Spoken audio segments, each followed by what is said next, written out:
General Manager, Commercial, Orient Craft.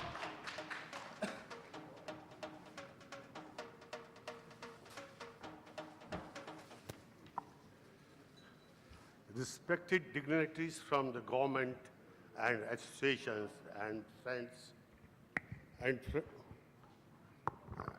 friends from the trade. We are only exporters. I'm not aware about the domestic scenario of the apparel industries. But we are the organizations having the employees over 35,000 people working, maybe the second largest exporter of the country. What we have realized that unless we facilitate the complete gamut, right from sourcing, manufacturing, and delivery, we are not going to achieve the growth in this particular sector. My friends, Mr. Verma has already spoken in detail in the previous session, and some of the major issues which are chiefly responsible for the growth of this sector are, number one, is a foreign trade policy. What we need, although we have liberalization step by step, but compared to other countries, we are still far behind as far as our provisions of the foreign trade policies and its provisions. It has to be a very trade-friendly easement of doing business. It must speak transparently of easement of doing business, making least requirement of guarantees, bonds, applications, and everything. Minimum number of papers are to be prescribed. It is one of them.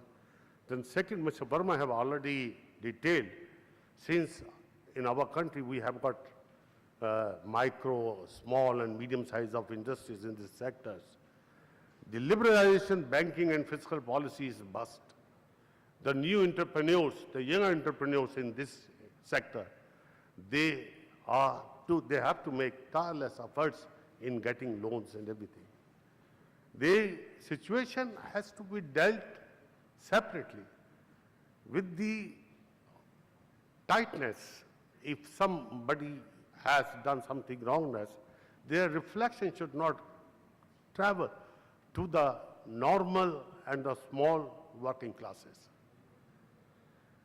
The government is working very hard on the refunds, especially the ultimate target that no export and taxes should be added on exports. We are still working. We are talking about the embedded taxes also. The government is come with the ROSL, especially ROSL schemes for the garment industries. Freight corridors. This industry, especially export industry, has been focuses in a very limited area, North, Delhi, UP, and Gurgaon, not in the entire state, but very few cities. Bangalore, Chennai, Ahmedabad, Bombay. Now, there has to be a scattered development in the whole industry. In the recent year, the state government have realized the importance of the uniform development of these industries.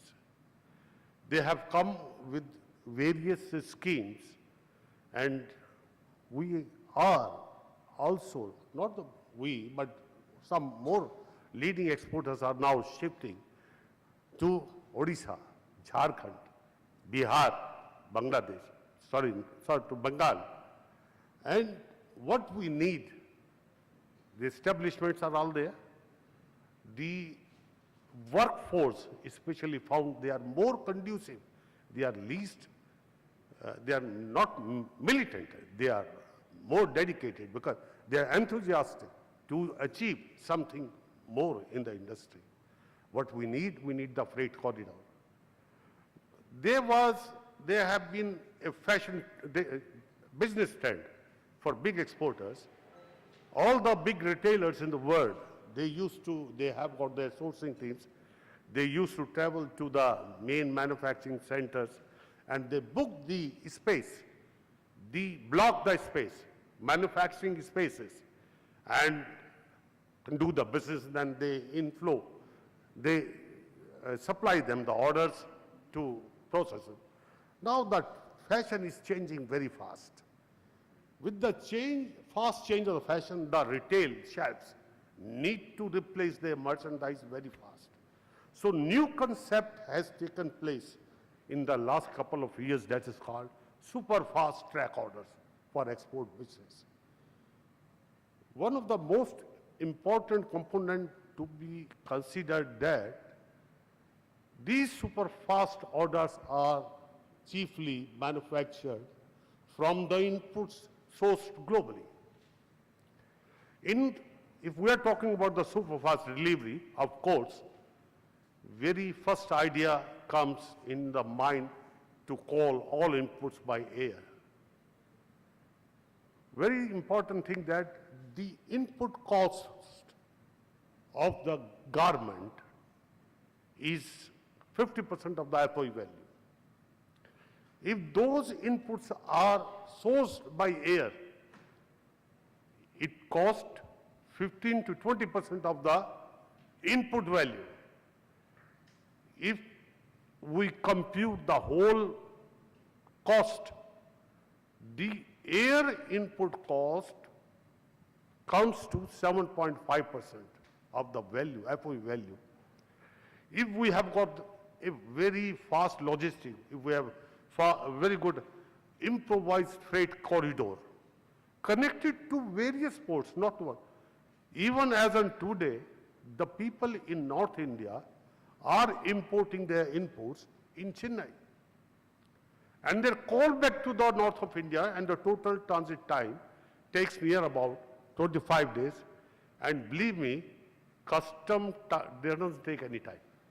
People are thinking they're held up. No. Your rights, sir has already spoken. Commissioner sir has rightly spoken. There, we are AEO. The custom clearance take place in a couple of hours. But AEO facilitation cannot squeeze the size of land. It cannot create the infrastructure. It cannot create the freight corridors fast, connected with various. I give you the example. If I am importing anything from Chennai, through Chennai to Gurgaon, I take 25 days. I have recently started our new big unit in Jharkhand, Ranchi. We have studied if the facilitation, the port is there, Vizag is there, the goods are coming from Far East, reaching Vizag in 16 days. If we have the freight corridor from Vizag to Ranchi, which will also touch Odisha, which will also touch Andhra, if we just improvise, the transit time will be improvised by 5 days. It's only 940 kilometers from Vizag to Ranchi. So, sir, this is a very important place, and with the improvise of the logistics solution will make the industry richer by 7.5% of this total. It's a very enthusiastic amount, and it can. The last thing what we have discussed, we need a skill development. The entrepreneurs, basically you will realize, we have realized, there have been always a huge shortage of employable workforce. Workforce is available in abundance, but where is the employable workforce? For what we suggest, that even at the rural sectors or any sector, the skill development program should be started at the high school levels. So the people coming out, young generation, when coming out of the schools, they have the instant opportunities of getting employment. Employment not only, but it will also prove the instant growth in the industry. Thank you, sir. Thank you very much. What we can say.